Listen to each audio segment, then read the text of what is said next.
সর্বত্রই এখন গামছা, শাড়িতে গামছা, কুর্তিতে গামছা, জামাতে গামছা, গামছাই গামছা। আমি কেন বাদ যাই, তাই আজ গামছা দিয়েই আমি তৈরি করে নেবো একটা ব্লাউজ। কেমন বানালাম, কীরকম ডিজাইন করলাম, সব কিছুই তোমাদের সাথে শেয়ার করব। অনুরোধ রইল, ভালো লাগলে একটা কমেন্ট করে আমাকে অবশ্যই জানিও।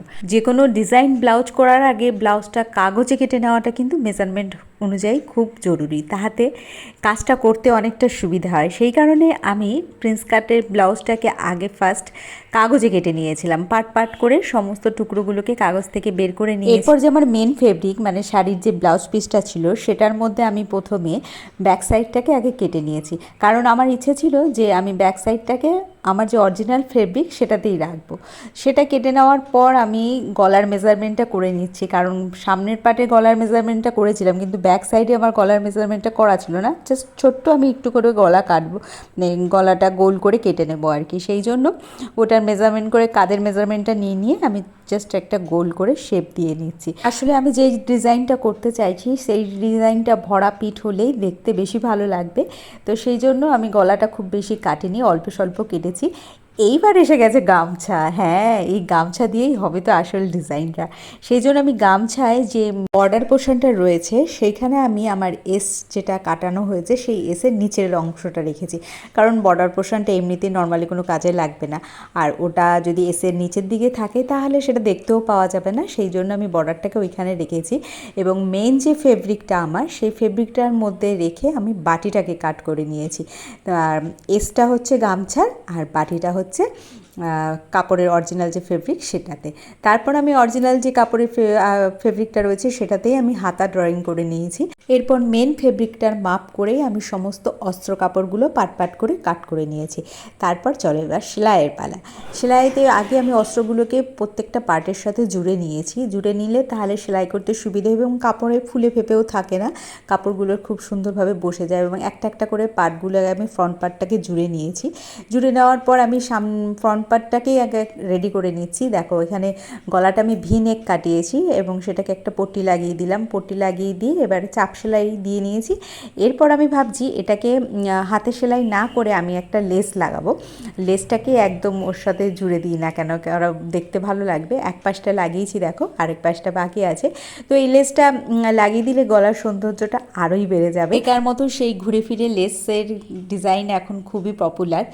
হাতায় কেন, গলায় বর্ডারে একটু লেস লাগিয়ে দিলে বা শাড়ির পাড়ে একটু লেস লাগিয়ে দিলে সেগুলো মানে বিশেষ করে যদি তাঁত বা এরকম কটনের জিনিস হয় সেটা দেখতে কিন্তু আরও অনেক বেশি সুন্দর লাগে।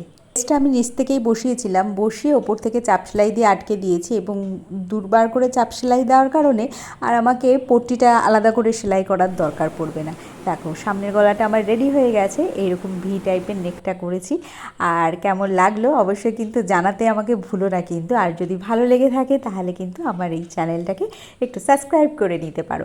এবার দেখো ব্যাক পার্টটাকে আমি একটু ডিজাইন করব, সেই জন্য আমি 1.5 ইঞ্চি মতো গ্যাপ রেখে এক পাশে প্রথমে দাগ টেনে নিয়েছি, তারপর ওই দাগ বরাবরই আরেক পাশেও দাগ টেনে নিলাম এবং সেইখানে মিডিলটায় আমি গামছার একটা বর্ডারটা মানে যেটা ওই বর্ডারে বাদ দিয়ে বাকিটা নিচে ঝুল থাকে সেটাকে বসিয়ে দুপাশের লেস লাগিয়ে দিয়েছি।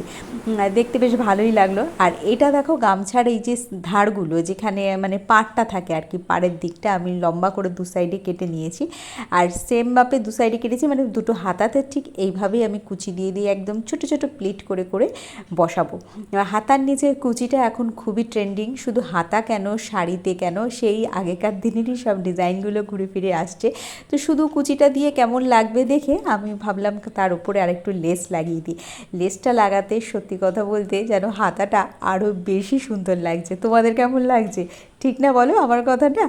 এবার হাতাগুলোকে লাগিয়ে নেওয়ার পালা। সামনের পাটও রেডি, পেছনের পাটও রেডি। মোটামুটি একটা নিজের মতো করে করার চেষ্টা করেছি ডিজাইনটা। এটা দিয়ে আমার একটা ইচ্ছে আছে শাড়িও তৈরি করা, মানে যে শাড়িটা আমি কিনেছি সেই শাড়িটাকেও কিছু ডিজাইন করা। সেটা পরের ভিডিওতে তোমাদের সঙ্গে আমি অবশ্যই শেয়ার করব। আর আজকের ভিডিওটায় এই যে আমার কাজটা কেমন লাগলো সেটা কিন্তু তোমরা কিন্তু আমাকে কমেন্ট করে অবশ্যই জানিও। এবার হাতাগুলোকে লাগিয়ে নিচ্ছি। হাতাগুলো লাগানোর সময় দুটো মুখ জাস্ট ধরে ধরেই লাগাতে হচ্ছে, কারণ কি কাপড়টা খুবই সফট ছিল, একটু টানাটানি করলেই যে কোনো একদিক বেড়ে যাচ্ছিলো আর কি। ওই জন্য একটু ধৈর্য ধরেই ধরে ধরে হাতাটাকে লাগাতে হয়েছে। এইবার দেখো আমার ব্লাউজের ফুল লুক। এটা হচ্ছে ফ্রন্ট পার্ট আর এটা হচ্ছে ব্যাক পার্ট। তো চলো আজকের ভিডিওটা এখানেই রাখি, কেমন লাগলো জানাতে কিন্তু ভুলো না। নেক্সট ভিডিওতে দেখা হচ্ছে।